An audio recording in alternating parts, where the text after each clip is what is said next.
American Secretary of State John Kerry is to meet Palestinian President Mahmoud Abbas in Ramallah to try to revive peace talks with Israel. Well, the peace talks have been stalled for 3 years, and it's the 6th time Mr. Kerry has been to the region since March. Harry also reports. John Kerry delayed his flight back to the States today. He wanted to meet Palestinian and Israeli negotiators one last time. Despite narrowing the gap between the sides, both Palestinian and Israeli leaders rejected his proposal yesterday. The Palestinians want the starting point for talks to be the 1967 ceasefire lines. Israeli Prime Minister Benjamin Netanyahu, under pressure from far-right and settler groups in his coalition, is refusing negotiations based on the 1967 borders. He wants Palestinians to enter talks unconditionally.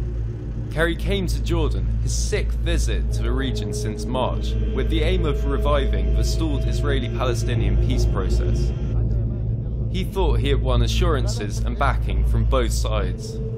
First, he got the Arab League's endorsement. Israel needs to look hard at this initiative, which promises Israel peace with 22 Arab nations and 35 Muslim nations.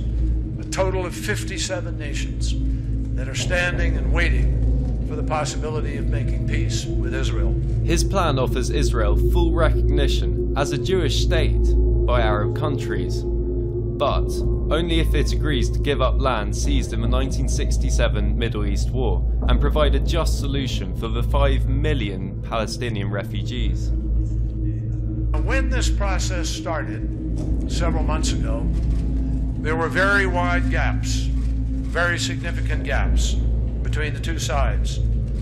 And I think Nasser would agree with me that through hard and deliberate, patient work, and most importantly through quiet work, we have been able to narrow those gaps very significantly. Direct talks have been frozen since 2010, when Palestinian negotiators refused to continue talking whilst Israel built homes in the West Bank.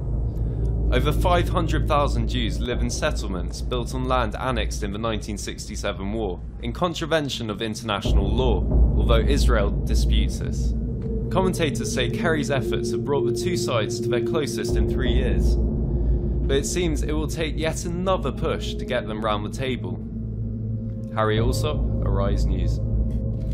U.S. Secretary of State John Kerry has announced that Israel and the Palestinians will restart direct final status negotiations. Kerry was speaking in Jordan after holding a series of meetings this week with senior Israeli and Palestinian officials. He stressed the process was still being finalized and that it will be better for the talks to be private to give them the best chance of success. Kerry confirmed that the chief Palestinian negotiator, Saeb Erekat, and his Israeli counterpart, Tzipi Livni, would travel to Washington in the next week or so to begin initial talks.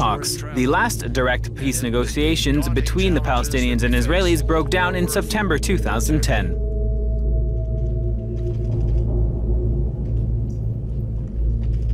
Good evening, everybody. Thank you very much for your patience.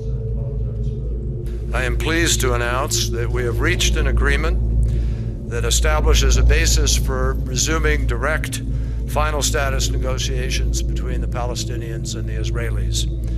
This is a significant and welcome step forward. The agreement is still in the process of being formalized. If everything goes as expected, Saeb Erekat and Tzipi Livni, Minister Livni, and Itzhak Molho will be joining me in Washington to begin initial talks within the next week or so. And a further announcement will be made by all of us at that time. I'm hopeful because of the courageous leadership shown by President Abbas and Prime Minister Netanyahu. Both of them have chosen to make difficult choices here, and both of them were instrumental in pushing in this direction. We wouldn't be standing here tonight if they hadn't made the choices.